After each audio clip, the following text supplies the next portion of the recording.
ఈ గ్రామ సభకు ముఖ్య అతిథులుగా ఇచ్చేసిన శ్రీ డివిజనల్ పంచాయతీ అధికారి గుంటూరు వారిని కూడా వేదిక మీదకి ఆహ్వానిస్తున్నాం. పంచాయతీల విస్తరణ అధికారి పిఆర్ గారి పత్తిపాడు మండలం వారిని కూడా వేదిక మీదకి ఆహ్వానిస్తున్నాం.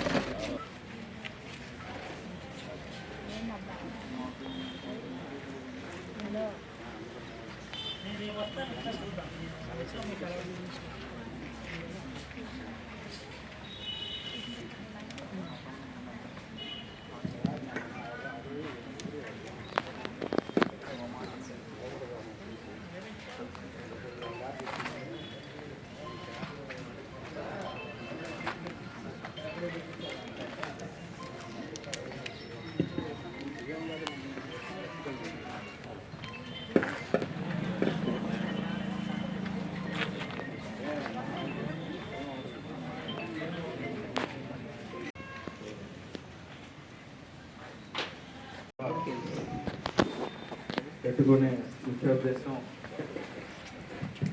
గ్రామ ప్రజలకు అందిస్తున్న ప్రభుత్వ పథకాలు అలాగే అందిస్తున్న సర్వీసు సేవల గురించి గ్రామ ప్రజలకు తెలియటానికి ప్రభుత్వం 4 గ్రామ సభలు మ్యాండేటరీగా చేసింది. అందులో భాగంగా ఈరోజు గ్రామ సభలు పెట్టుకోవడం జరుగుతుంది. ఈ గ్రామ సభకు ముఖ్య అతిథులుగా వచ్చేసిన డివిజనల్ పంచాయతీ వారిని గ్రామ సభ ఉద్దేశించి మాట్లాడాల్సిందిగా కోరుతూ వెళ్తున్నాను.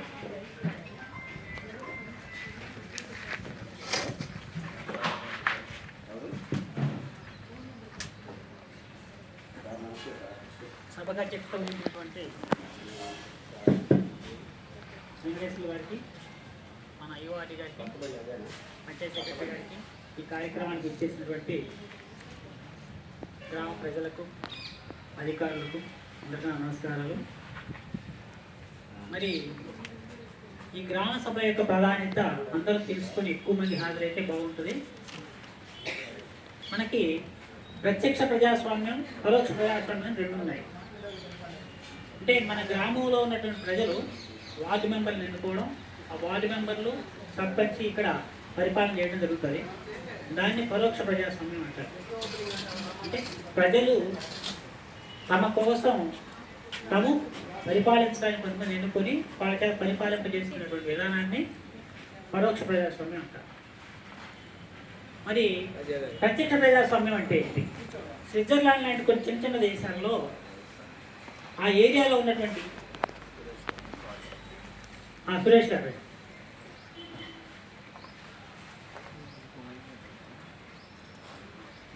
చిన్న చిన్న దేశాల్లో ఆ పట్టణంలో ఉన్నటువంటి ప్రజలందరూ కలిసి ఆ దేశంలో ఉన్న ప్రజలంతా ఒక చోట చేరి వాళ్ళకి ఏం కావాలో వాళ్ళ అవసరాలు ఏంటి చెప్పుకొని అవి చేసుకునేలాగా వాళ్ళు ఏర్పాటు చేసుకుంటారు. దాన్ని ప్రత్యక్ష ప్రజాస్వామ్యం అంటారు. మరి పరోక్ష ప్రజాస్వామ్యంలో ఉన్న ప్రాబ్లం ఏంటంటే ప్రజలకు అనేక రకాలైన సమస్యలు ఉంటాయి. నీటి సమస్య కావచ్చు, కరెంట్ సమస్య కావచ్చు, రోడ్డు సమస్య కావచ్చు, డ్రైనేజ్ సమస్య కావచ్చు, వ్యక్తిగతంగా లబ్ధి చేకూర్చేటువంటి పథకాలకు సంబంధించిన సమస్యలు కావచ్చు. ఇవన్నీ కూడా మరి గ్రామ పరిపాలన జరిగేటువంటి గ్రామ స్థాయి మీటింగ్కి వచ్చి వాళ్ళు చెప్పుకునే అవకాశం కూడా ఉండదు. ఎందుకంటే ఒక మీటింగ్ జరుగుతుంటే ఆ మీటింగ్లో ఎవరు మనం పాల్గొంటారంటే ఆ మీటింగ్లో సర్పంచ్ వార్డు సభ్యులు మాత్రమే రాణిస్తారు. మిగతా వాళ్ళు ఒకరు వచ్చినా ఏం మాట్లాడడానికి లేదు. మరి దాన్ని నిలువరించి ప్రజల యొక్క మనోభావాలని పాలకపక్షానికి తెలియజేయడానికి, పాలకపక్షంలో ఉన్నటువంటి ఏదైనా వ్యతిరేక పోకడలు ఉంటే వాటిని బ్యాలెన్స్ చేయడానికి ఈ గ్రామ సభ అనేది ఈ ప్రత్యక్ష ప్రజాస్వామ్య పాలనకు ఒక నిదర్శనమైనటువంటి విధానం. దీన్ని ప్రవేశపెట్టడం జరిగింది. అంటే ఈ ఊర్లో ఒక 50 మంది అర్హులు ఉన్నారు పెన్షన్ తీసుకోవడానికి. ఆ 50 మందిలో ఎవరికి ముందు ఇవ్వాలి, ఎవరికి వెనక్కి ఇవ్వాలి, ఆ క్రోడీకరణ ఇక్కడ జరగాలి. అట్లాగే ఈ ఊర్లో జాబ్ కార్డులు లేనటువంటి కుటుంబాలు ఉన్నాయి. ఎవరెవరికి జాబ్ కార్డులు ఉంది, ఎవరెవరికి జాబ్ కార్డు లేవు, పరిహార పథకంలో ఆ లేని వాళ్ళకి ఏ విధంగా మనం ఇక్కడ ఎవరికి ప్రయారిటీ ఇచ్చేయాలనేది ఇక్కడ ప్రయారిటీ చేయాలి. అంటే గ్రామంలో జరుగుతున్నటువంటి వివిధ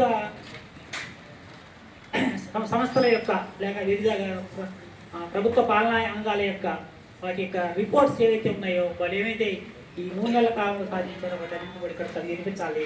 అవి తెలుసుకొని ఎవరికైనా లబ్ధి చేకూరకపోయినా ఎవరికైనా సమస్యలు ఉన్నా ఇక్కడ చెప్పుకోవడానికి ఒక చక్కటి వేదిక కాబట్టి ఈ గ్రామ సభలను సక్సెస్ఫుల్గా నడుపుకోవాల్సిన అవసరం ఉంది.